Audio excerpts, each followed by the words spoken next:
हरे कृष्णा कृष्ण कृष्ण हरे हरे, हरे राम राम राम हरे हरे। सभी भक्तों का स्वागत है आज के भागवत कथा में। तो सभी भक्तगण जो अपना समय निकाल के जुड़े हैं, तो उम्मीद करते हैं सब भक्तगण जो है भागवत का पूरा लाभ उठा पा रहे होंगे। तो कल हमने पूरी जर्मनी की कथा सुनी। वास्तविक रूप में देखा जाए तो प्रभुपाद लिखते हैं, ब्रह्मा से लेके चींटी तक कोई भी सुखी नहीं है। ये जो भौतिक जगत है जिसे दुखालय बताया गया है, तो आप पृथ्वी के किसी कोने में चले जाइए या इन 14 लोकों में कहीं पे भी आप चले जाइए, आप कहीं पे भी जो है संतुष्टि प्राप्त नहीं करेंगे, क्योंकि इसको बनाया ही भगवान ने जो है इसको दुखालय के रूप में बनाया है कि अर्थात सब लोग यहाँ पे दुख प्राप्त करें। तो भले कोई जर्मनी में हो, अभी वो भक्त है इसलिए वो ऑनेस्टली बता रहा है। कई लोग भक्त नहीं होंगे तो वो लोग आपको बोलेंगे नहीं नहीं बहुत मजा आ रहा है, बहुत अच्छा लग रहा है, मैं बहुत एंजॉय कर रहा हूँ। भले वो लंदन में हो, भले वो अमेरिका में हो, कहीं पे भी हो, तो निश्चित रूप से दुखालय का असर उस पर होगा ही होगा। तो हम लोग यहाँ देखते हैं कि प्रभुपाद ये जो आर्य समाज के लोग हैं उनके बारे में बतलाते हुए बोल रहे हैं कि उनको लगता है कि बस मैं अच्छा करूं लोगों का, और जो है मैं किसी का गलत ना करूं, और मैं ईमानदारी से जीवन व्यतीत करूं, तो हमें भगवान की क्या जरूरत है, हमें क्यों भक्ति करना है। तो ये भी अधिकांश लोगों का धारणा है और वो लोग ऐसे ही अपना जीवन व्यतीत करने की कोशिश करते हैं, पर इससे वो कभी भगवत धाम नहीं जा पाएंगे। और वास्तविक रूप में थोड़ी सी भी गलती हो जाए तो उससे जो है उनका भी जीवन जो है बिगड़ सकता है और दूसरों का भी। प्रभुपाद गांधी जी के बारे में उदाहरण देते हैं कि गांधी जी ने कैसे अपना पूरा जीवन दिया भारत को स्वतंत्रता दिलाने के लिए, उसके बाद भी उनको जो है मार दिया गया। अर्थात अगर आपने देशभक्ति भी की हो लेकिन देशभक्ति में भी कुछ चूकी रह जाए तो आपको लोग क्षमा नहीं करेंगे। पर भगवान की भक्ति ही सबसे सर्वोत्तम है कि जब हम उसमें लगे रहेंगे तो हम विश्व के किसी कोने में भी हों तो वो हम जो है संपूर्ण रूप से आनंद में रहेंगे हम सब। तो वो जो हमारे काउंसलर थे, तो जब वो दुबई गए थे, दुबई या सऊदी अरेबिया कहीं गए थे, तो वो जो है उनको उधर कोई डिवोटीज थे नहीं उस वक्त। ये 95 96 की बात है, या हाँ 94 95 की बात है। तो आज से समझ लीजिए 25 26 साल पहले की बात है। तो वहां पे डिवोटीज नहीं थे, तो उन्होंने प्रीचिंग करके एक पूरा टीम बना दिया, एक ग्रुप बना दिया डिवोटीज का, और वो बोल रहे थे कि यही मेरा एसोसिएशन है। तो इनके साथ मैं भक्तों के संग में रहता हूँ, जबकि वो सब नए थे लेकिन उनके साथ रह के वो जपा करते थे, कीर्तन करते थे, प्रवचन करते थे। तो देखिए ये एक उदाहरण है हमारे लिए कि परिस्थिति जब ऐसी हो, जब कोई भक्त ना हो, तो हमें प्रचार करके जो है एक भक्तों का समूह बना देना चाहिए जिससे हम अपनी भक्ति कर सकें और दूसरे लोगों को भी जितना हो सके प्रोत्साहन दे सकें। तो प्रभुपाद अपने बीटीजी में कई बार लोग उनको पूछते थे कि क्या हम भगवान को देख सकते हैं। तो प्रभुपाद उसका जवाब में लिखते हैं कि दिल्ली के सेक्रेटेरिएट बिल्डिंग में वहां पे पत्थर पे गाड़ा हुआ लिखा हुआ है कि स्वराज जो है हमें अपने आप नहीं मिलेगा, हमें मेहनत करके प्राप्त करना है। जैसे लोकमान्य तिलक ने भी बोला था, स्वराज मेरा जन्म सिद्ध अधिकार है, स्वराज मेरा जन्म सिद्ध अधिकार है और मैं इसे प्राप्त करके रखूंगा। और प्रभुपाद यही चीज बता रहे हैं कि न्यू दिल्ली के सेक्रेटेरिएट बिल्डिंग में नक्काशी किया हुआ है पत्थर पे कि अगर हमें स्वतंत्रता चाहिए तो अपने आप नहीं आएगा, हमें मेहनत करना पड़ेगा और फिर हमें स्वतंत्रता प्राप्त करनी पड़ेगी। तो प्रभुपाद बोल रहे हैं कि हमने अपने भारत में स्वराज प्राप्त करने के लिए, स्वतंत्रता प्राप्त करने के लिए कितना संघर्ष किया है, कितना मेहनत किया है, कितने लोगों ने अपना जीवन का बलिदान दिया है। तो प्रभुपाद फिर बोलते हैं कि ये एक स्वराज के लिए है, ये स्वतंत्रता के लिए है। अब उसके दूसरी ओर जब हम भगवान के जानने की बात करते हैं, भक्ति की बात करते हैं, तो समझना चाहिए कि हमें आजीवन काल के लिए स्वराज मिल जाएगा। आजीवन काल के लिए हमें स्वतंत्रता मिल जाएगी। शरीर के जो हम जन्म मृत्यु के चक्कर है उससे सबसे बाहर निकल जाएंगे। तो ये भौतिक रूप से जो स्वराज है उससे लाखों गुना जो है महत्वपूर्ण है आध्यात्मिक रूप से स्वराज प्राप्त करना। तो जब भौतिक रूप से स्वराज प्राप्त करने के लिए हमें इतना मेहनत करना पड़ रहा है, तो आध्यात्मिक रूप से स्वराज प्रभुपाद बोल रहे हैं इतना सस्ता है, इतना आसानी से मिल जाएगा।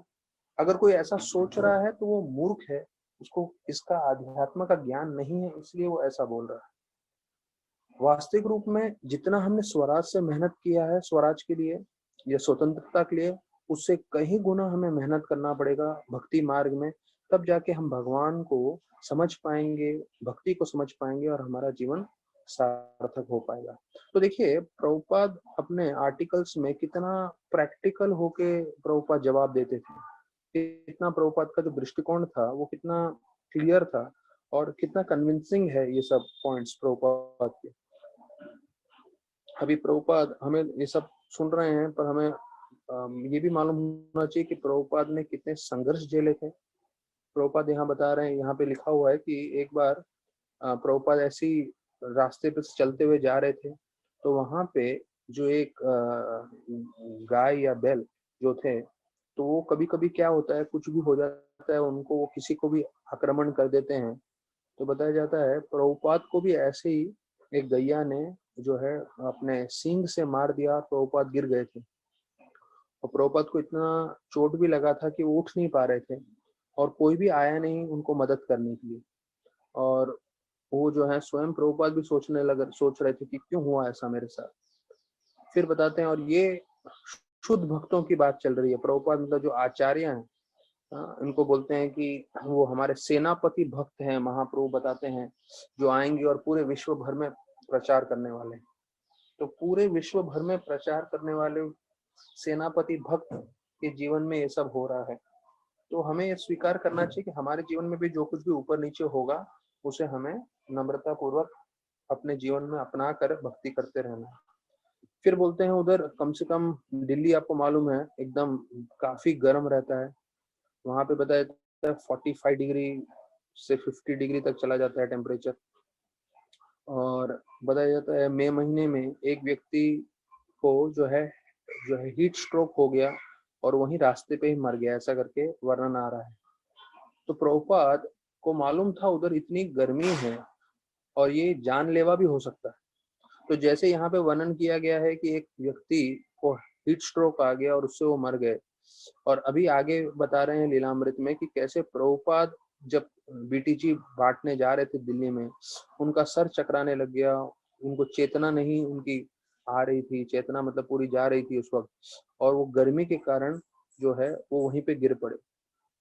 तो बताया जाता है कि उन्होंने किसी एक व्यक्ति को प्रचार किया था और वही व्यक्ति गाड़ी में जा रहा था, और उन्होंने जैसे ही देखा कि प्रभुपाद को चक्कर आ रहा है, आया है, गिरे हैं, उन्होंने तुरंत प्रभुपाद को अपने साथ गाड़ी में बिठा दिया और डॉक्टर के पास ले गए, और डॉक्टर ने बताया कि इनको हीट स्ट्रोक लगा है और उनको आराम करने के लिए बोला गया है। तो देखिए, अगर हम इसका जो पिछला पैराग्राफ में बताया गया था कि कैसे एक व्यक्ति हीट स्ट्रोक से मारा गया है, वो चीज प्रभुपाद के साथ भी हो सकता था। मतलब कोई ये गारंटी नहीं था कि प्रभुपाद को जो हीट स्ट्रोक लगा है उससे वो सिर्फ बेहोश होके गिरे, पर उनका अंत भी हो सकता था।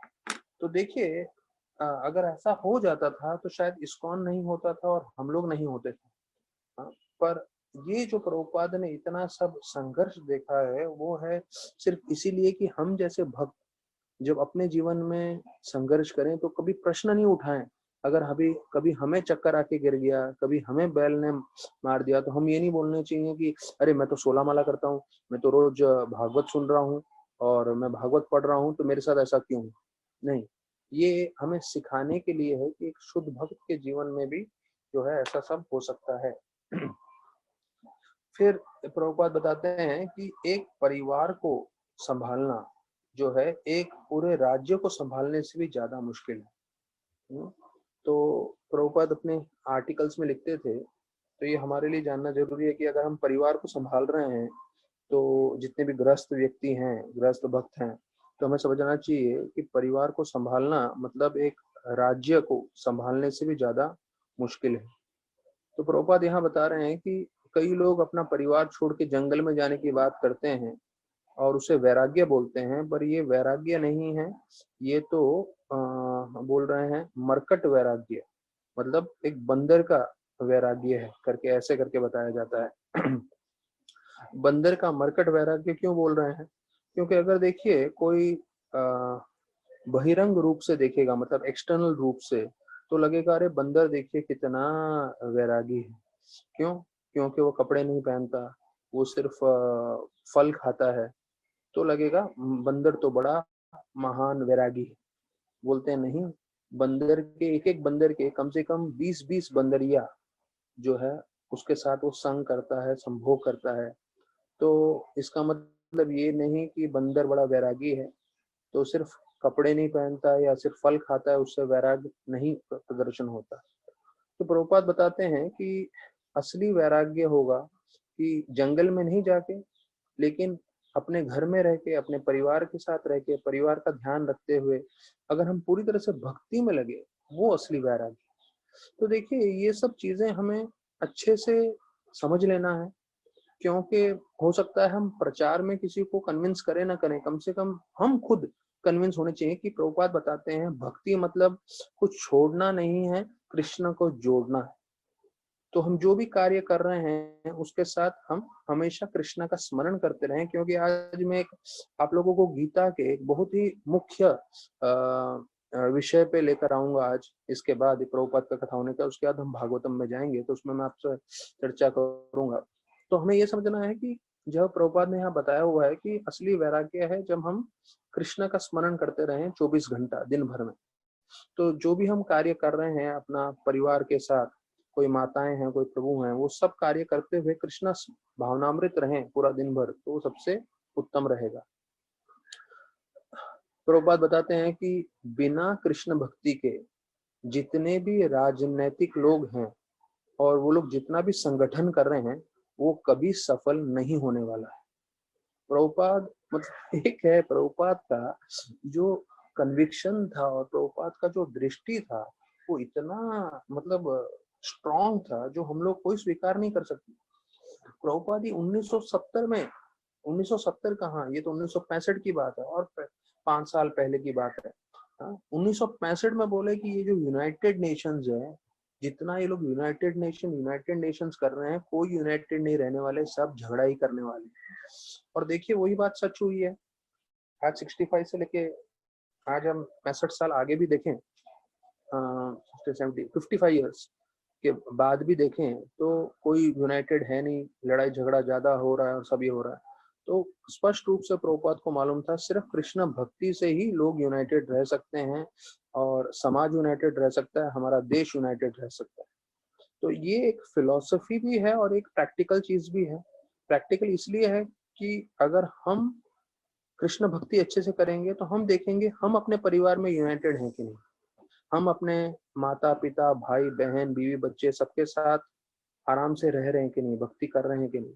अगर वो हमारे जीवन में लागू हो रहा है तो फिर वो आगे चल के जो है हम दूसरों को भी बता सकते हैं, उनके जीवन में भी लागू होगा। और ऐसे जैसे हमने पूरा भक्तों का समुदाय बनाया है, जैसे कुछ हजार भक्त हैं मुंबई में राधा गोपीनाथ के द्वारा, तो उस समुदाय को जो है पूरा विश्व देख रहा है।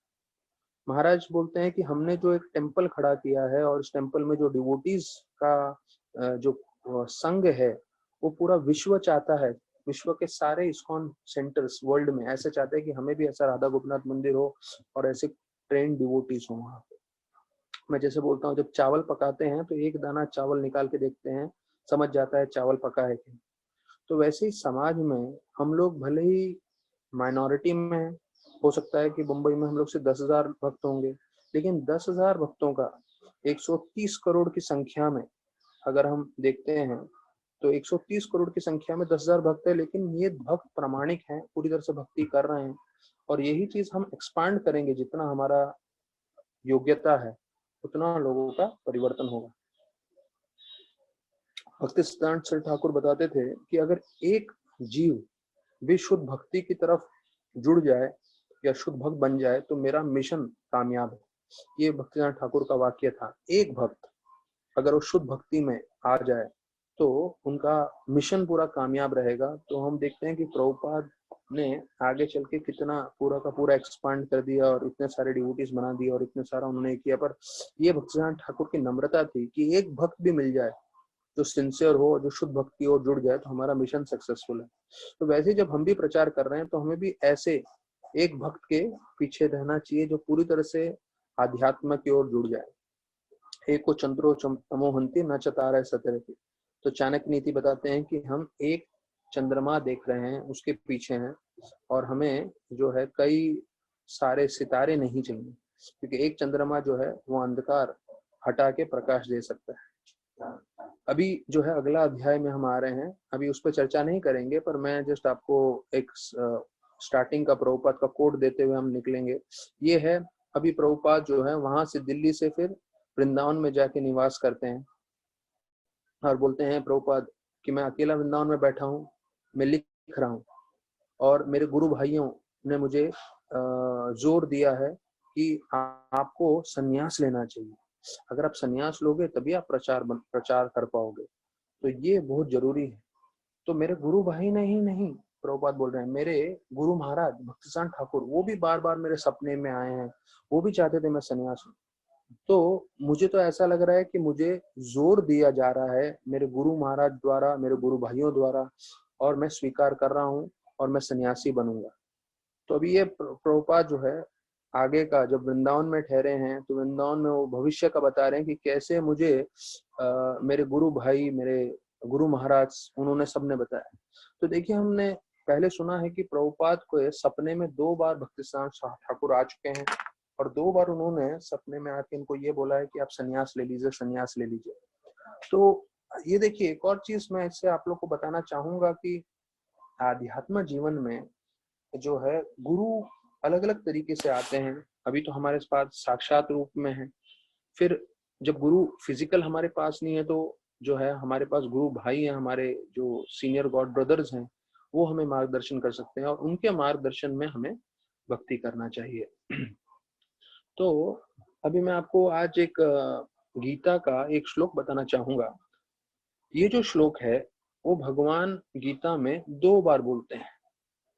अब देखिए, हमने सुना है कि कई बार कई चीज रिपीट होता है, तो रिपीट होने का उद्देश्य क्या है कि रिपीट इसलिए होता है क्योंकि ये जरूरी है। तो अभी आप देखेंगे गीता के 9वें अध्याय के जो आखिरी श्लोक है, 34वां श्लोक, और 18th अध्याय का 65th श्लोक, ये कम से कम मैं बोलूं 4 लाइन में से 2.5 लाइन सेम है। मैंने अच्छे से उसको दोनों को स्क्रूटनाइजिंगली पढ़ा है, तो ऑलमोस्ट 2.5 लाइन माम एवेशसी तक सेम आता है। दिस इज, ये एक ही पूरे गीता में श्लोक है। और देखिए, भगवान बोल रहे हैं, तो ऐसा नहीं है कि भगवान भूल जाते हैं या गलती से उनसे रिपीट हो गया, ऐसा नहीं है। वो स्वयं भगवान है। उन्होंने सिर्फ 1 घंटे में पूरी गीता सुना दी अर्जुन को और अर्जुन तैयार हो गए युद्ध करने के लिए। तो जब भगवान बोल रहे हैं, तो भगवान ने जब 2 बार दोहराया, एक तो 9वें अध्याय 34वां श्लोक, 18वें अध्याय 65वां श्लोक, और उसमें जो ऐसे मैंने बताया 4 लाइन में से 2.5 लाइन सेम है, उसका मतलब है भगवान स्वयं बताना चाहते थे ये बहुत महत्वपूर्ण है। तो जितने भी हमारे आचार्य गण रहे हैं, तो सिर्फ हमारे गौड़ीय वैष्णव संप्रदाय में ही नहीं, अगर दूसरे संप्रदाय में भी कोई आचार्य रहे हैं, श्री संप्रदाय में, और उन्होंने हमें मार्गदर्शन किया है इन सब चीजों पे, तो वो भी प्रामाणिक है। जैसे मैं आपको बताऊंगा कि हमारे श्री संप्रदाय में उड़पी मठ में पेजावर मठ स्वामी हैं, जिन्होंने मतलब अभी कुछ ही महीने हुए शरीर त्यागा। अभी मैं श्लोक पर आऊंगा, पर मैं जस्ट बताना चाहता हूँ कि जो दूसरे मठ में भी जो सन्यासी हैं, जो डिवोटीज हैं, जो आचार्य जैसा हम उनको बोल सकते हैं, उनका लाइफस्टाइल आप लोग समझिए, उसके बाद आपको समझ में आएगा उनको आचार्य क्यों बोलते हैं। पेजावर मठ स्वामी जो हैं, तुलसी विलास प्रभु आप तब तक ऑनलाइन जरा पेजावर स्वामी जी का एक फोटो जरा निकाल के सब लोग को दिखाइए ना, तो इनको फोटो में भी देखने को मालूम चलेगा कौन है पेजावर स्वामी। ओके प्रभु। तो पेजावर स्वामी जी, मैं आपको बताऊं, जो श्री संप्रदाय में उडुपी मठ में है, उधर का सिस्टम ऐसा है कि जो डिवोटी बच्चे हैं, उन डिवोटी बच्चों को वो लोग ऑब्जर्व करते हैं, उधर के सीनियर सन्यासी डिवोटी बच्चों को, और उसमें से उनको डेफिनेटली देखने से समझ में आ जाता है कि कई बच्चे ऐसे होते हैं जो खेल कूद में इतना इंटरेस्ट नहीं दिखाते, वो लोग ज्यादा भगवान का मंदिर या भगवान की भक्ति की तरफ आकर्षित होते हैं। फिर ऐसे बच्चों का वो लोग जो है कुंडली बनाते हैं, और देखिए उनका कुंडली बनाना और ऑल ओवर इंडिया में कुंडली बनाने में बहुत फर्क है। ये जो है ट्रेडिशनल जो है माधवाचार्य के समय से जो है ये आ रहे हैं, और उनको बरोबर आता है कुंडली दिखाना बनाना। तो बोलते हैं उन्होंने जब देखा पेजावर स्वामी को, जब ये 5-6 साल के थे, कि ये जो है सन्यासी बनने वाले हैं और सन्यासी जीवन भर रहेंगे और पूरा समय प्रचार करेंगे, तो इनको 7 साल की उम्र में सन्यास दे दिया। सोचिए 7 साल, 7 साल बहुत कम होता है। 7 साल में जो है शायद तीसरी चौथी स्टैंडर्ड में भी बच्चे होते होंगे। उस समय उनको सन्यास दे दिया, और 7 साल से जो है उन्होंने 70 साल तक, 70-75 साल तक जब तक वो जिए, उन्होंने सन्यास मेंटेन किया, और सन्यास मेंटेन करते हुए उन्होंने प्रचार भी किया। तो देखिए ये हमें समझना है कि जब हम ऐसे, हाँ ये देखिए इन्होंने फोटो भी लेकर आए हैं, दिखाए हैं, ये पेजावर मठ स्वामी का है, जो कुछ ही महीनों पहले उन्होंने शरीर त्यागा। इन्होंने 7 साल की उम्र में सन्यास लिया, और 7 साल से 75 साल तक इन्होंने जो है पूरी तरह से प्रचार किया। तो ऐसे होते हैं जो हम बोलते हैं आचार्य, जो उनको शुद्ध भक्त होते हैं, जिनके जीवन में कोई गलती नहीं है। यहाँ तक कि नरेंद्र मोदी जी इनको अपना गुरु जैसे सम्मानते थे, और इन्होंने नरेंद्र मोदी जी को भी बोला कि अगर आप भारत का कल्याण करना चाहते हैं तो गौ हत्या बंद कराइए, गंगा यमुना को साफ करवाइए, और जो है अयोध्या में मंदिर बनवाइए। और मोदी जी ने, नरेंद्र मोदी जी ने इनको ऑलमोस्ट गुरु जैसा मानते हैं, क्योंकि इनका लेवल देखिए, 7 साल से सन्यासी हैं जब छोटे बच्चे थे, और पूरा 75 साल तक पूरा जीवन भर प्रचार किया। यहाँ तक कि जब राधानाथ महाराज उनसे मिले थे उडुपी में, तो वो 2 मिनट महाराज से मिले, और 2 मिनट मिले, बात किए, हाथ वाथ मिलाए, और फिर बोले महाराज जी मुझे सेवा में जाना है, मैं क्षमा चाहता हूँ, मैं आपके साथ समय नहीं ज्यादा बिता सकता, ऐसा बोल के जो है पेजावर मठ स्वामी निकल गए। तो राधानाथ महाराज देख के बोलते हैं उनको, अरे कितने कृष्ण कॉन्शियस है, पूरा समय कृष्ण का ही चिंतन, कृष्ण का ही सेवा, ऐसा डिवोटी होना चाहिए। ऐसा महाराज खुद इनकी स्तुति कर रहे थे। तो मैं जस्ट बता रहा हूँ कि जब भी हम आचार्यों के बारे में कोट करते हैं, तो हो सकता है हम हर सभी आचार्यों के बारे में विस्तार पूर्वक बता नहीं पाए, पर आप समझना चाहिए कि ये आचार्यों की शक्ति है, जो पूर्व जन्म से ही वो भक्त हैं, या कई बार तो भगवान साक्षात उनको गोलोक से भेजते हैं हम बद्ध जीवों के मदद करने के लिए। तो ऐसे ही आचार्यगण बताते हैं कि देखिए ये ही एक श्लोक है गीता का 9वें अध्याय का 34वां श्लोक और 18वें अध्याय का 65वां श्लोक, जिसमें भगवान स्वयं रिपीट कर रहे हैं। तो क्या रिपीट कर रहे हैं, क्यों 2 बार बोला है, वो हम श्लोक सुन लेते हैं। पहले अभी 34वां श्लोक 9वां अध्याय, मन मना भव मद भक्तो मद्याजी माम नमस्कुरु माम एवस्य युक्तानाम युक्तेवम आत्मानाम मत्परायण। मन बना और मेरा हमेशा चिंतन करो। हाँ, मन मना मत भक्तो, भव मत भक्तो, मेरा डिवोटी बनो, कृष्ण भगवान बोल रहे हैं। हाँ, मद याजी, मेरी पूजा करो, अर्चना करो, माम नमस्कुरु, मेरे को प्रणाम करो, माम एव माम एव एष्यसि, एष्यसि का मतलब है तो आप अवश्य मेरे भगवत धाम में आओगे। अगर आप मेरा चिंतन करोगे, मेरे डिवोटी बनोगे, मेरी पूजा करोगे, मेरे को प्रणाम करोगे। तो देखिए इसमें हम, अगर मैं आपको इसको और सिंप्लीफाई करूं, तो हम लोग प्रणाम भगवान का करते हैं, भगवान की पूजा अर्चना करते हैं दिन में 1 बार 2 बार 3 बार, जितनी की जैसी कंडीशन है, फैसिलिटी है, और हम लोग डिवोटी बनने की कोशिश कर रहे हैं। इन चारों में सबसे महत्वपूर्ण देखा जाए तो मत जो है मन मना मीन्स ऑलवेज थिंक ऑफ मी। बाकी आप भक्त हैं, आप उनकी पूजा कर रहे हैं, आप प्रणाम कर रहे हैं, वो दिन में आप थोड़ा थोड़ा टाइम करते हैं, लेकिन मेन है आप हमेशा भगवान के बारे में स्मरण करें। अब यही प्रभुपाद जी ने इस तात्पर्य में भी बताया है। तो अगर आप इन चारों कृष्ण भगवान ने जो बताया, और यही चीज भगवान वापस से रिपीट कर रहे हैं 18 चैप्टर में, तो ये रिपीट करने का मतलब ये है कि हमें हमेशा भगवान का स्मरण करते रहना चाहिए। और प्रभुपाद लिखते हैं, engage your mind in think of me, become my devotee, offer obeisance to me, worship me, जो हमने बताया। Being completely absorbed in will surely will come to me. अगर आप मेरा हमेशा चिंतन करते रहोगे तो अवश्य रूप से आप मेरे पास आ जाओगे। तो देखिए, अभी कई लोग बोलते हैं मैं इस पे विश्वास नहीं करता, मैं नहीं मानता हूं, मैं क्यों सुनूं।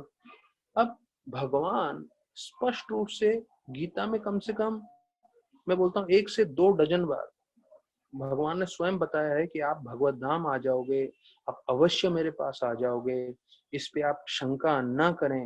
हाँ, और ऐसे करके कितनी बार भगवान ने बताया है। और यहाँ पे हम वही देख रहे हैं, वापस से इस श्लोक में बोल रहे हैं कि आप मेरे पास अवश्य रूप से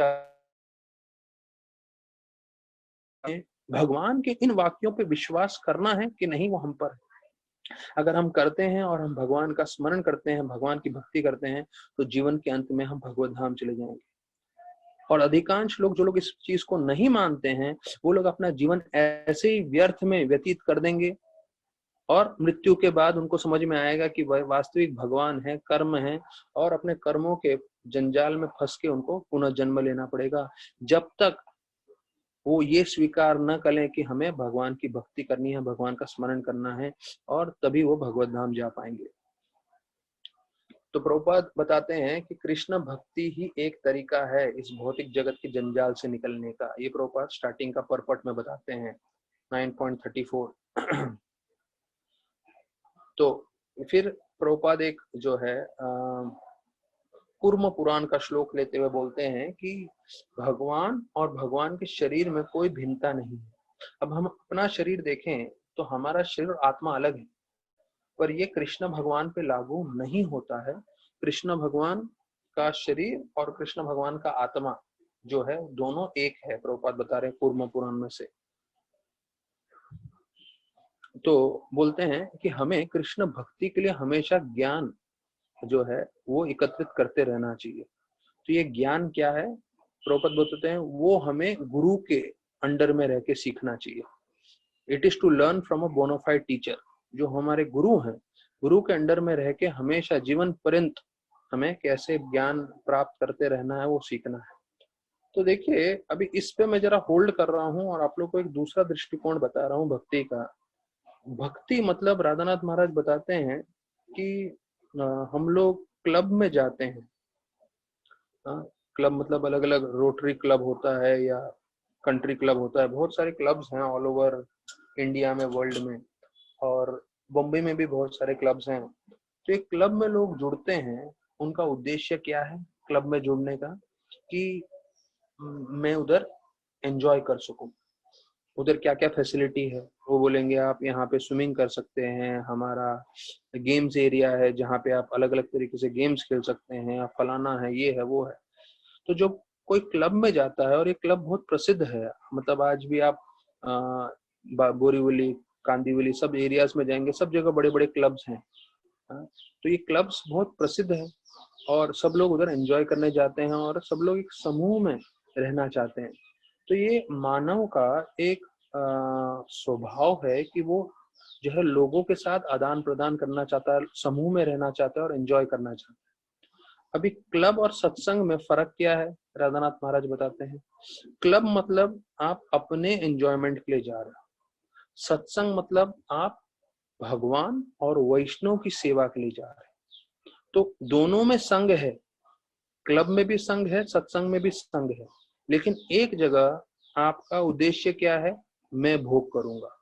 सत्संग का उद्देश्य क्या है, मैं सेवा करूंगा। और जब उस सेवा भाव में हम जुड़ जाते हैं और वो हमें इतना आनंद देता है और हमें समझ में आता है ये हमारा असली स्वरूप है, तो फिर वो सत्संग हम जीवन पर्यंत कभी नहीं छोड़ते। तो ये सत्संग का मेन चीज ये है कि मुख्य बीच में कृष्ण भगवान है, क्लब का सेंटर में कौन है, हम स्वयं, मुझे एंजॉय करना है। तो ये दोनों में फर्क है, दोनों में संग है, लेकिन एक संग में मुझे भोग करना है, मुझे एंजॉय करना है, और दूसरे संग में कृष्णा सेंटर में है और मुझे कृष्ण और वैष्णव को संग करना है, ये फर्क आता है। तो जब ऐसे संग में आते हैं तो एक है हमें कंसल्टेंसी, अर्थात हमें जो है ज्ञान प्राप्त करना चाहिए दूसरे भक्तों से। अब ये अगर हम भागवतम का भाग लें तो हम इससे पिछले अध्याय में हमने देखा कि ऐसे सारे देवतागण ब्रह्मा जी के पास चले जाते हैं और ब्रह्मा जी को बोलते हैं, ब्रह्मा जी दक्ष यज्ञ हो रहा था, उसमें सती ने अपना शरीर त्याग दिया और वीरभद्र ने आके पूरा विध्वंस कर दिया, यहाँ तक कि दक्षा का सर काट दिया। ये हमने खुद ने अभी कुछ दिनों पहले ये भागवत कथा सुनी है। तो देखिए, हम देख रहे हैं कि सबसे महत्वपूर्ण शक्तिशाली देवता जो इस पूरा पृथ्वी का कार्य देखते हैं, उनको भी कंसल्टेंसी लगता है, उनको भी ज्ञान लगता है, और वो किसके पास जा रहे हैं, साक्षात ब्रह्मा के पास। तो गाइडेंस लेना आध्यात्म जीवन में अति आवश्यक है। हम तीसरे स्कंद में देखेंगे तो देवहूति माता जो साक्षात कपिल मुनि की माता है, मतलब भगवान विष्णु उनके गर्भ से पैदा हो रहे हैं, लेकिन वो माता भी हमेशा कर्दम मुनि के मार्गदर्शन करने पे उन्होंने अपना जीवन व्यतीत किया। और फिर कर्दम मुनि जब चले जाते हैं जंगल में अपना जीवन सार्थक करने के लिए, तब वो पूरा शिक्षण लेते हैं किससे, अपने पुत्र कपिल मुनि से, जो साक्षात विष्णु है। तो देखिए, ये जो गाइडेंस लेना है, हम भागवतम में ही जो पहलू पढ़ते हुए आ रहे हैं उसमें हमें मालूम चलता है कि कितना जरूरी है। तीसरा, हमने 10वें स्कंद भागवतम में सुना है कि कैसे जो है धरती माता गैया का रूप लेती है और सारे देवतागण और यहाँ तक कि ब्रह्मा सब श्वेत गंगा पे जाते हैं और वहां पे विष्णु भगवान से आराधना करते हैं और उनसे प्रार्थना करते हैं। तो देखिए, अलग अलग उदाहरण में आप लोगों को सामने बता रहा हूँ ये स्पष्ट करने के लिए कि जो है आध्यात्म में हमें गाइडेंस बहुत जरूरी है, बिना गाइडेंस के हमें भक्ति नहीं कर सकते। तो ये बहुत महत्वपूर्ण विषय है। और चैतन्य चरितामृत में एक और वर्णन आता है कि वासुदेव दत्त जो प्रहलाद महाराज के ही अवतरित रूप थे, उन्होंने भगवान से ऐसा प्रार्थना किया कि इस जगत के जितने भी लोग हैं, चैतन्य महाप्रभु से उन्होंने प्रार्थना की थी,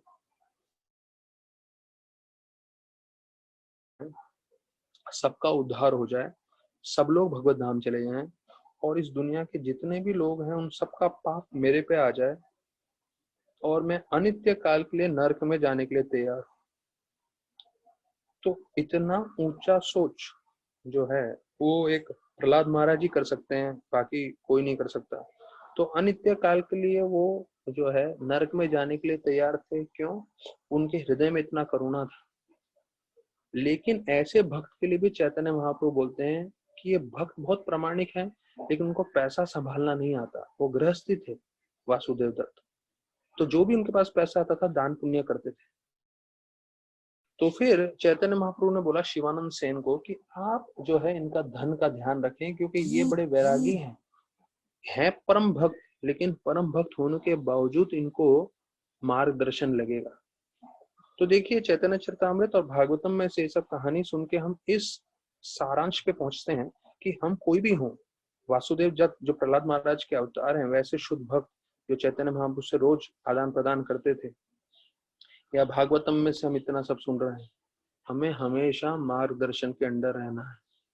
तो ये मैं अभी के लिए और हमेशा के लिए एक स्टेटमेंट आपको दे दूं कि कोई भी व्यक्ति इतना बड़ा नहीं होगा जिसे उसे कभी मार्गदर्शन की जरूरत नहीं है, या वो कोई दूसरे सीनियर डिवोटीज के अंडर में नहीं रहेगा। ऐसा कभी नहीं होने वाला।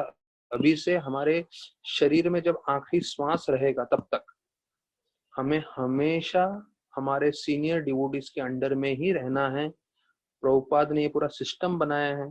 यहाँ तक कि जो सबसे सीनियर मोस्ट सन्यासी लीडर्स इस्कॉन में हैं, वो भी जीबीसी का सुनते हैं। जीबीसी अर्थात गवर्निंग बॉडी कमीशन। अगर जीबीसी मिलके अगर कोई सन्यासी को कोई उपदेश देता है तो कोई सन्यासी के पास भी पावर नहीं है ना बोलने के लिए। अर्थात प्रभुपाद ने एक इस्कॉन ऐसा बनाया है जिसमें हर कोई जो है कंसल्टेंसी, गाइडेंस, निर्देशन के अंदर में ही रहेगा जीवन के अंत तक। तो ये मैं अभी और हमेशा के लिए बता रहा हूँ, जितने भी भक्तगण श्रवण कर रहे हैं ध्यान रखिएगा ये चीज, आप कभी भी जो है इतने बड़े नहीं होंगे जिससे आपको गाइडेंस नहीं चाहिए, या आप गुरु के बिना भक्ति कर पाओगे, ऐसा कभी नहीं होने वाला है। पूरा जीवन पर्यंत हम जो है हमारे senior devotees, senior God brothers के अंडर में रह के ही भक्ति करनी है, प्रचार करना है, और वो सेफ है। उससे आपका जीवन, आध्यात्मिक जीवन जो है आप सुरक्षित रहेगा। ठीक है, तो प्रभुपाद, अभी वापस से मैं इसमें आ जाता हूँ हमारे 9.34 में। प्रभुपाद बोलते हैं there are hundreds and thousands of temples in India. हजारों की संख्या में मंदिर है जहाँ कृष्ण की सेवा होती है और कृष्ण की भक्ति होती है। जब ऐसी भक्ति हो रही है, प्रभुपाद बोलते हैं हमें प्रणाम करना चाहिए और अपना सर झुका के विग्रह के सामने हमें अपना मन, अपना शरीर, अपना सारे कार्य भगवान की सेवा में लगाना चाहिए। तो हम पूरी तरह से कृष्ण भावनामृत हो सकते हैं और फिर हम विचलित नहीं होंगे, और ये हमें मदद करेगा कृष्ण लोक ले जाने के लिए, मतलब भगवत धाम जाने के लिए। तो इसमें वर्णन यह आ रहा है कि जब हम बोल रहे हैं मन मना भद भक्तो, तो मन के 4 स्तर हैं, ये भी बताया गया है। मन मतलब एक है हमारा माइंड, दूसरा है मन मतलब इंटेलिजेंस, तीसरा मन का मतलब है अहंकार, हमारा ईगो, चौथा मन का मतलब है हमारी चेतना। तो जैसे मैंने बताया, इन चारों स्टेटमेंट्स में जो कृष्ण भगवान बता रहे हैं, मन मना मतलब हमेशा मेरा चिंतन करो, वो सबसे जरूरी है। और ये मन मतलब 4 चीजें आते हैं, mind, intelligence, ego and consciousness. तो माइंड तो हमें मालूम है, जो हम सोचते हैं, विचार करते हैं। बुद्धि उससे बढ़कर है, इंटेलिजेंस, वो भी हमें कृष्ण की सेवा में लगाना चाहिए। फिर आता है अहंकार।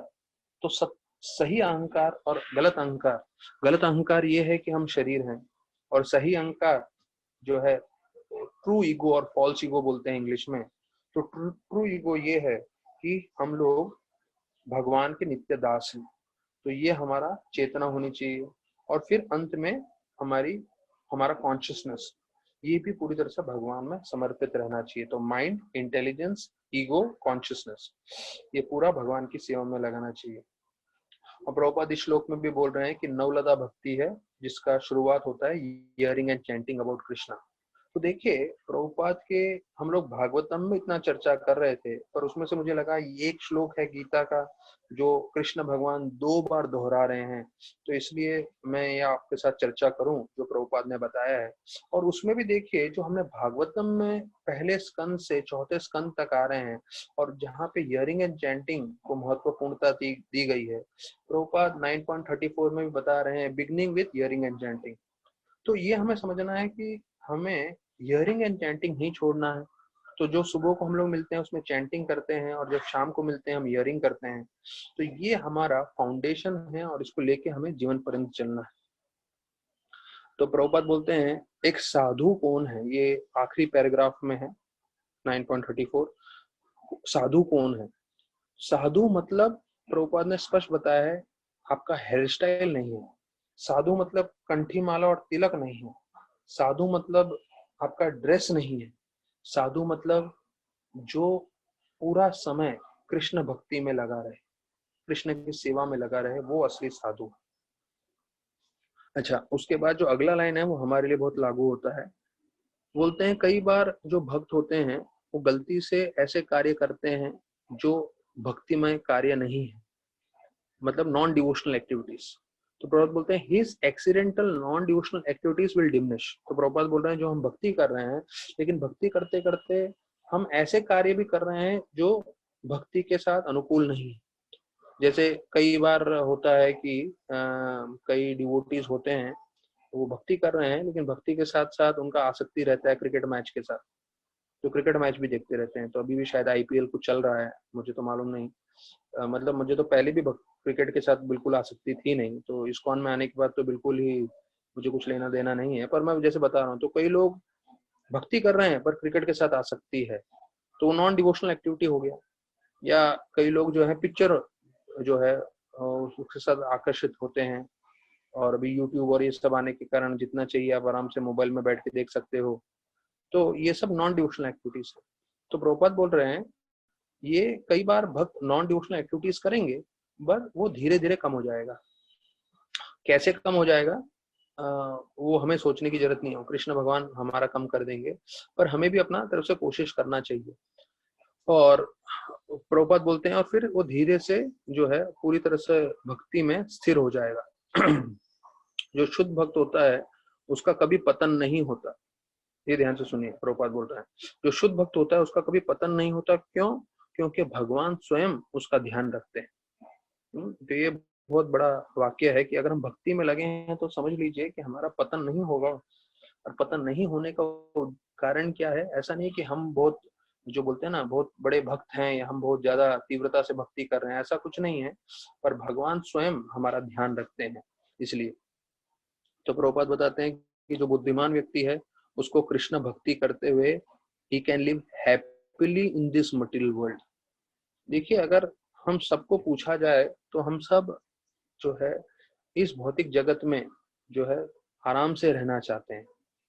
तो यहाँ पे वही प्रभुपाद बता रहे हैं, इसका आखिरी लाइन जो है, आखिरी या सेकंड लास्ट लाइन है, उसमें बता रहे हैं कि जो बुद्धिमान व्यक्ति है वो कृष्ण भक्ति करेगा और कृष्ण भक्ति करके वो happily he will live in this material, मतलब आराम से खुश होके इस भौतिक जगत में रहेगा।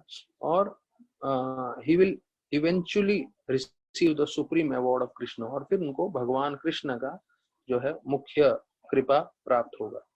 तो ये हो गया 9.34। अभी मैं वही श्लोक आपको 18th चैप्टर का 65th वर्ष का मैं बताता हूँ। उसमें भी यही श्लोक है, मन बना भव मद भक्तो मद याजी माम नमस्कुरु। देखिए, ये 4 चीज का फिर रिपीट हो रहा है कि मेरा स्मरण करो, मेरे भक्त बनो, और मेरे को जो है आप मेरी पूजा करो और प्रणाम करो मुझे। और माम एवेश्यसी, एवेश्यसी मतलब आप भगवत धाम आओगे। सत्यम ते प्रतिजनी प्रियो से, मैं आपको इसलिए बता रहा हूँ क्योंकि आप मेरे प्रिय भक्त हो अर्जुन, ऐसे करके बोल रहे हैं।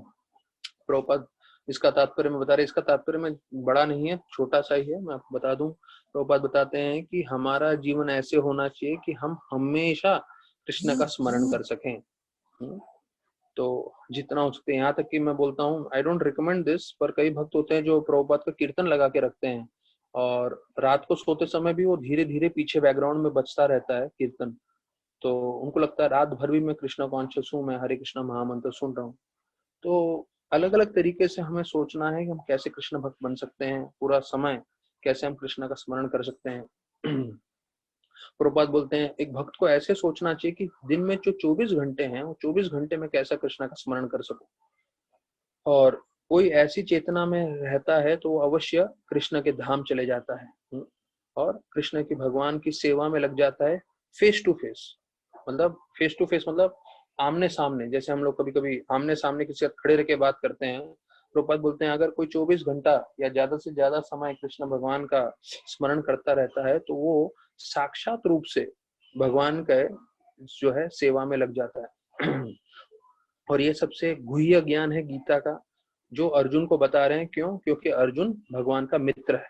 तो अगर आप इस श्लोक का देखेंगे लास्ट लाइन में कि माम एवश सतन्ते प्रतिजनी प्रियोसी में, प्रतिजनी प्रियोसी में मतलब आप मेरे प्रिय हो, आप मेरे मित्र हो, इसलिए मैं आपको बता रहा हूँ। तो हमें लगेगा हाँ अर्जुन को बोला है, अर्जुन प्रिय है, अर्जुन उनका ये है, मित्र है। प्रभुपाद बोलते हैं अगले लाइन में, कोई भी अर्जुन के पद चिन्हों पे चलता है, मतलब जो गीता समझता है और कृष्ण की भक्ति करता है, he becomes a dear friend to Krishna, मतलब हम भी भगवान के प्रिय मित्र बन सकते हैं और जो अर्जुन ने सार्थकता प्राप्त की है वो हम भी प्राप्त कर सकते हैं। तो हमें प्राप्त करने का मार्ग ये है कि हम जो है भगवान की दास भाव में सेवा करते रहें। तो भले ही भगवान प्रभुपाद यहाँ बोल रहे हैं कि हम भी भगवान के मित्र बन सकते हैं, तो हमें मित्र नहीं बनना है, जीवन पर्यंत हमें दास भाव में ही सेवा करना है। फिर हमारा जीवन अंत होने के बाद हमारा जो स्वरूप है उसके हिसाब से जहाँ हमें भगवान जिस सेवा में लगाते हैं तो वो उस समय अगर हम मित्र हैं या जो भी हैं तो वो स्वीकार कर सकते हैं। तो यहाँ पे प्रभुपाद अंतिम में बता रहे हैं, थोड़ा जो है भारी है, ध्यान से समझिए आप लोग। और शायद हो सकता है कई लोगों के मन में कई धारणाएं हैं, तो वो धारणाएं भी थोड़ी अलग हो जाएंगी ये सुनने के बाद। प्रभुपाद बताते हैं हमें जो है किसी और अवतार के बारे में नहीं सोचना चाहिए। One should not even divert his attention to other forms of the Lord. हमें दूसरे भगवान के अवतारों के प्रति नहीं उसका चिंतन करना चाहिए। प्रभुपाद स्पष्ट बोल रहे हैं कि हमें जो है अर्जुन ने जिस रूप को देखा था, अर्थात भगवान कृष्ण का, जिनके 2 हाथ हैं, सर पे मोर पंख है, उनका ही स्मरण करना चाहिए और भगवान के दूसरे अवतारों का स्मरण नहीं करना चाहिए। ये प्रभुपाद का इंस्ट्रक्शन है। उसमें लिख रहे हैं भगवान कि भगवान के दूसरे अलग अलग कौन से रूप हैं? विष्णु, नारायण, राम, वराह। तो इन सब का हमें भक्ति नहीं करना है, इन सबको नहीं पूजना है, हमको सिर्फ जो है कृष्ण को ही पूजना है। अब यहाँ पे आपके मन में प्रश्न आ रहा होगा, अरे विष्णु और नारायण को तो हम वैसे नहीं पूछते, वरा का भी हम इतना पूजा नहीं करते, साल में एक वरा द्वादशी पालन करते हैं, तो वो ठीक है। लेकिन राम, देखिए अभी राम बोलते हुए हमारे जात जितने भी भारतीय हैं उन सब विचलित हो जाएंगे, बोले अरे राम की भक्ति नहीं करना, राम का नहीं करना। कर सकते हैं आप, लेकिन अगर आप राम का भक्ति करेंगे तो आप अयोध्या पहुंचेंगे, गोलोक वृंदावन नहीं पहुंचेंगे। मैं आपको बता दूं, मतलब आपके ऊपर है। जैसे चैतन्य महाप्रभु के साथ में भी जब मुरारी गुप्ता थे तो वो हनुमान थे, तो बोले मैं कृष्ण की भक्ति कर नहीं सकता, मैं कृष्ण पे ध्यान नहीं कर सकता, क्योंकि मैं राम का ही स्मरण कर सकता हूँ। तो प्रभु चैतन्य महाप्रभु ने बोला बिल्कुल ठीक है, आप राम का स्मरण करिए। तो जिनकी भक्ति पूरी तरह से राम के ऊपर है वो राम का भक्ति करें, लेकिन फिर उनको समझना चाहिए कि वो गोलोक वृंदावन नहीं पहुंचेंगे, वो अयोध्या पहुंचेंगे। और अयोध्या में वात्सल्य नहीं है, माधुर्य नहीं है। वात्सल्य होगा क्योंकि माता पिता भी हैं राम के, पर माधुर्य तो अवश्य नहीं है, बिकॉज राम एक पत्नी व्रत है। तो जैसे कृष्ण भगवान गोपियों के साथ लीला करते हैं वो सब अयोध्या में नहीं है। तो ये यहाँ पे, तो देखिए यहाँ पे प्रभुपाद ने स्पष्ट कर दिया है कि हमें दूसरे रूपों पे भगवान के अवतारों पे ध्यान नहीं देना है। कृष्ण भगवान चैतन्य महाप्रभु उन पे ध्यान करते हुए भक्ति करना है। तो देखिए ये एक श्लोक है जो गीता में 2 बार आ रहा है, और 2 बार आने का उद्देश्य है कि कृष्ण भगवान स्वयं चाहते हैं भक्तों को अनित्य काल के लिए बताने के लिए, एटर्निटी के लिए, कि भैया ये चीज मैं खुद दोहरा रहा हूँ, ये सबसे महत्वपूर्ण है। और वो महत्वपूर्ण ये है कि हमें पूरा दिन भर कृष्ण भावनामृत होने की कोशिश करनी चाहिए, और कई चीजें जो हमें कृष्ण भक्ति से दूर लेके जा रहे हैं तो हमें उसका ध्यान रखना है, उसको अवॉइड करना है। तो ये सिर्फ एक श्लोक था जो है, जो 2 जगह रेफरेंस आ रहा है, तो मैंने वो बता दिया। तो ये महत्वपूर्ण था हमारे लिए जानना, इसलिए मैंने आप लोगों के साथ चर्चा कर ली। अभी हम वापस आ रहे हैं हमारे 4थे स्कंद में 7वें अध्याय में, और हमने जो है 30 श्लोक तक चर्चा कर लिया था कल के इसमें। तो मैं अभी यहाँ पे अभी सिर्फ प्रार्थनाएं हैं, जैसे मैंने बताया है, अभी यहाँ देवतागण प्रार्थना कर रहे हैं 47 श्लोक तक जो है सिर्फ प्रार्थनाएं हैं। लेकिन इन प्रार्थनाओं के बीच में मैं आपको लेके जाऊंगा, और क्योंकि एक जो है सबसे महत्वपूर्ण प्रार्थना आती है, और वो प्रार्थना जो है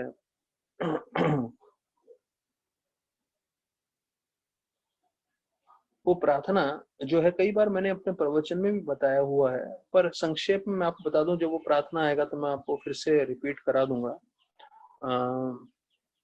जो हाथी होता है, जंगल में जब आग लग जाती है तो उसको आश्रय एक ही जगह मिलता है, वो है नदी।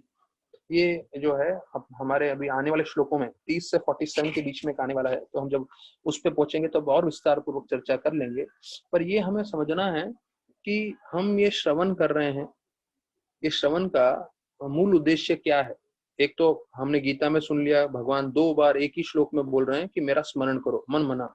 मन मना मतलब मेरा आप हमेशा चिंतन करो। तो जब हम भगवान की कथा सुनते हैं तो उससे बोलने वाले और सुनने वाले दोनों के लिए भगवान का चिंतन करना आसान हो जाता है। अब यहाँ इन श्लोकों के बीच में आता है कि कैसे जो है जो हाथी होता है जंगल के आग में जब वो बहुत परेशान हो जाता है तो उसको आश्रय एक ही जगह मिलता है, वो है एक सरोवर जल का, एक नदी पानी का। तो उसमें प्रवेश करता है तो जंगल के आग से बच जाता है।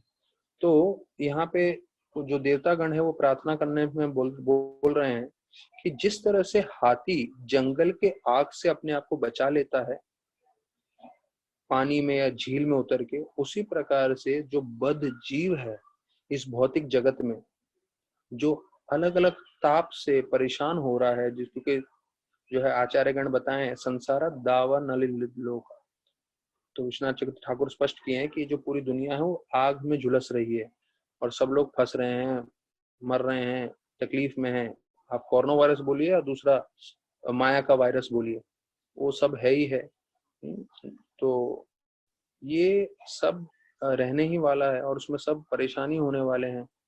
तो बोलते हैं लेकिन जैसे हाथी झील में या पानी के सरोवर में जाके संतुष्टि प्राप्त करता है, वैसे ही अगर जीव भगवान की हरि कथा सुनेगा, हरि कथा श्रवण करेगा, भक्तों के संग में रह के जो है गीता भागवत का बारे में जानने लगेगा, तो वो इस संसारी रूपी अग्नि से बच सकता है। तो बाकी देखिए हमको भागवतम में कुछ ज्यादा समझ में आए ना आए, पर ये एग्जाम्पल आप हमेशा पकड़ के चल सकते हैं। दुनिया में आग लगी है, बचना है तो एक ही जगह है पूरे पृथ्वी पे, जहां पे वैष्णव गण मिल के हरि कथा श्रवण कर रहे हैं बस। तो कई लोग कहीं भी हरि कथा सुनते हैं तो उसके लिए बहुत अच्छी बात है, सुनना भी चाहिए, इट्स सबसे अच्छी बात है ज्यादा, लेकिन प्रामाणिक जगह से श्रवण करना अति आवश्यक है। तो ये एक जो है आने वाले श्लोकों में आएगा, तो ध्यान रखिए ये चीज। एक ही तरीका है इस जो है जगत के अग्नि या जो बोलते हैं उस अग्नि कुंड से बचने के लिए, वो है भक्तों के बीच में हरि कथा करना।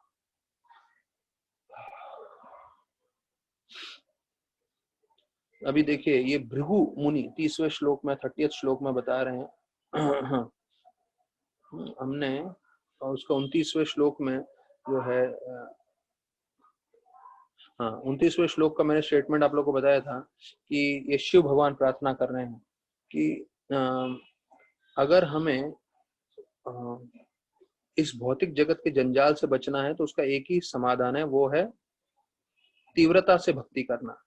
तो प्रभुपाद 29 श्लोक में लिखे हैं, The only remedy therefore is to continue Krishna consciousness rigidly in order to get out of the contamination of the material modes. तो कृष्ण भक्ति तीव्रता से करना, तो ये पूरा सार है कि भाई श्रवण कर रहे हैं, स्मरण कर रहे हैं, लेकिन जितनी तीव्रता से करें, जितना ध्यान पूर्वक करें, और वो हमें भौतिक जंजाल से बचाएगा, भौतिक आकर्षण चीजों से बचाएगा। तो ये हमने बोला हुआ है। 29 श्लोक का लास्ट लाइन है, सब लोग अंडरलाइन कर सकते हैं। This is one of the most important thing. देखिए हमारे पास ज्यादा चॉइस नहीं है, या तो आप माया में हो या कृष्ण भक्ति में हो, बीच में कहीं नहीं रहने वाले हो आप। माया में रहोगे तो माया का लात पड़ता रहेगा, माया का मार पड़ता रहेगा, और भक्ति करोगे तो कृष्णा के आश्रय में रहोगे, कृष्णा हमें जो है हर प्रॉब्लम से बचा के रखेंगे, कृपा दे के रखेंगे। तो उसके लिए तीव्रता से भक्ति करना, तीव्रेन भक्ति योगे ना यजते पुरुषम परम, ये दूसरे सेकंड कैंटो में हमने सुना, वही चीज बताया गया है। अच्छा, मैं तुलसीदास प्रभु को बोलूंगा एक फोटो दिखाइए जो मैंने आपको भेजा था, आप लोग सब अपने मोबाइल पे एक फोटो देख सकते हैं। इस फोटो में ये एक शंकराचार्य का एक श्लोक है जिसमें बताते हैं क्रीड़ा सत्तम। क्रीड़ा सत्तम मतलब मुझे श्लोक याद नहीं है, पर मैं उसके से शब्दों को प्रयोग करके बोल रहा हूँ। क्रीड़ा सत्तम, एक जो बच्चा होता है उसको बोलते हो भक्ति करने का, तो बोलता है नहीं मैं खेल कूद में लगा हूं। फिर एक जवान लड़का होता है, उसको बोलते हैं आप भक्ति करो, तो तरुणी सक्तम। तरुणी सक्तम मतलब, हाँ थोड़ा एक्सपांड कर दीजिए, बड़ा कर दीजिए स्क्रीन पे। तरुणी सक्तम मतलब ये देखिए, इसमें पहला आ रहा है छोटा सा बच्चा, वो बोल रहा है too young to think about God. और फिर राइट में देखिए वो एक लड़का लड़की को प्रपोज कर रहा है, too much happy to think about God. हाँ, तो तरुणी सप्तम, ये मतलब ऐसी फोटो मैंने नहीं लगाया है, ये हमारे शंकराचार्य जो शिव भगवान के ही रूप हैं, उन्होंने पूरा श्लोक बोला हुआ है कि कैसे जीव पूरा समय किसी ना किसी चीज में फंसा रहता है। तो पहले बचपन में खेल कूद में, फिर जवानी में लड़का लड़की के आकर्षण में, फिर बताया जाता है, उसको छोटा कर दीजिए, तो यहाँ पे बताया गया है कि वो काम कर कर के बाद में जो है वो थक जाता है, सोच नहीं सकता है, बिजी रहता है।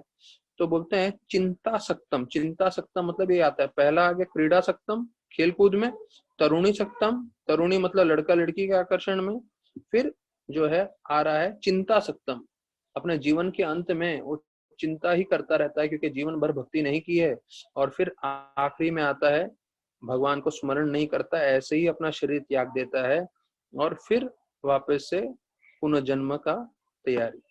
To late to think about God. तो हमें उस परिस्थिति पर नहीं पहुंचना है। तो thank you very much Tulsi Vilas Prabhu, हमें इस परिस्थिति में नहीं पहुंचना है, इसलिए हमें जो है तीव्रता से भक्ति करनी है। तो भृगु मुनि यहाँ बता रहे हैं कि ब्रह्मा से लेके चींटी तक सब लोग माया के प्रपंच में फंसे हुए हैं। ये है 30th श्लोक। और उनको मालूम नहीं है कि वो आत्मा है और उनको भगवान की भक्ति करनी है।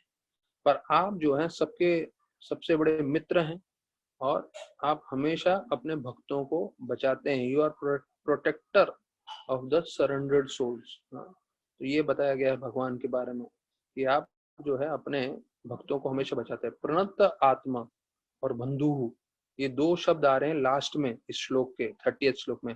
प्रणत आत्मा मतलब जो भक्त आपको शरणागत होते हैं तो आप उनको अवश्य रक्षा करते हैं।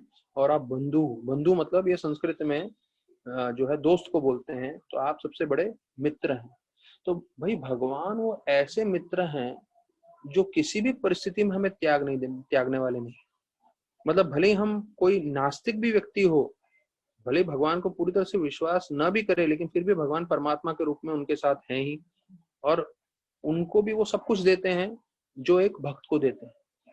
जैसे एक आदमी जो है वो कई लोगों को बुला के भोजन कराते हैं। उनका रोज का कार्य था लोगों को बुलाना, भोजन कराना, और ये उनको अच्छा लगता था और ये उनकी भक्ति थी एक तरह से, लोगों को प्रसाद खिलाना। तो एक बार ऐसे जो है एक व्यक्ति को बुलाते हैं और भोजन कराते हैं, और वो भोजन खाने के बाद जो है ये भक्त बोलते हैं कि भगवान का बहुत बहुत धन्यवाद कि जो है उन्होंने आपको भेजा और आपको भेजने के कारण मैं आपको प्रसाद खिला पाया। तो ये जो है भगवान का, ये नास्तिक व्यक्ति था, भगवान का नाम सुनते ही बोलने लगा, अरे क्या भगवान भगवान बोल रहे हो, मैं ऐसे ही घूमते हुए आ गया, खा लिया, भगवान को क्यों याद करते हो, मैं तो भगवान पे विश्वास नहीं करता। तो जिन्होंने भोजन कराया उनको उनको बहुत बुरा लग रहा था और मन ही मन में सोचने लगे कि अरे आज मैंने एक नास्तिक को भोजन करा दिया, और दुखी हो रहे थे। तो भगवान का आवाज आता है और भगवान बोलते हैं, अरे मेरे भक्त, तुमने आज एक दिन एक नास्तिक को भोजन कराया, तुमको बुरा लग रहा है, मैं तो जन्मों जन्मों से करोड़ों करोड़ों अरबों नास्तिकों को खाना खिला रहा हूँ, सोचो मेरा क्या हाल हो रहा हो। तो देखिए भगवान, हमको लगता है भगवान है, पर इतने सारे जीव उनके जो है विपरीत रह के जीवन व्यतीत कर रहे हैं, तो उसका भगवान पे भी तो अलग भाव रहता होगा। तो यहाँ बता रहे हैं कि भगवान सबसे बड़े मित्र हैं। तो यहाँ पे प्रभुपाद बोलते हैं माया से बचने का एक ही तरीका है, वो है कृष्ण भगवान को शरणागत होना चाहिए, कृष्ण की भक्ति करनी चाहिए। और प्रभुपाद ये लास्ट लाइन में बोल रहे हैं, लास्ट 2-3 लाइन में, one should depend only on the causeless mercy of the Lord for deliverance and not even slightly on one's own strength। अर्थात हमें अपने शक्ति पे निर्भर नहीं रहना चाहिए, हमें भगवान की कृपा पे निर्भर रहना चाहिए। हमें मेहनत करना चाहिए पूरा, लेकिन हमें ध्यान रखना चाहिए कि भगवान की कृपा से ही हमें सब कुछ मिलेगा। जैसे राधानाथ महाराज बताते हैं, मेहनत ऐसे करो कि आपकी पूरा हम पे है, हमारे कारण हमको कामयाबी मिलने वाली है, ऐसे मेहनत करो।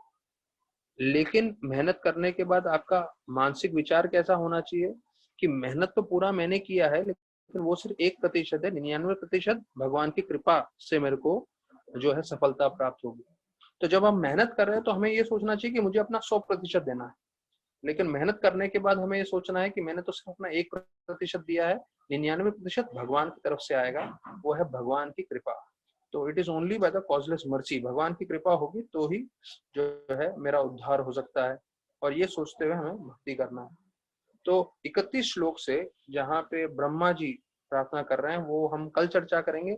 अभी आज बलदेव प्रभु हमें नेपाल की यात्रा पे लेके जा रहे हैं। तो जो भक्तगण नेपाल नहीं गए हैं और उनको अधिक मास में आज अगर नेपाल घूमना है तो उसमें ज्वाइन कर सकते हैं। बहुत बहुत धन्यवाद सभी भक्तों का। हरे कृष्ण।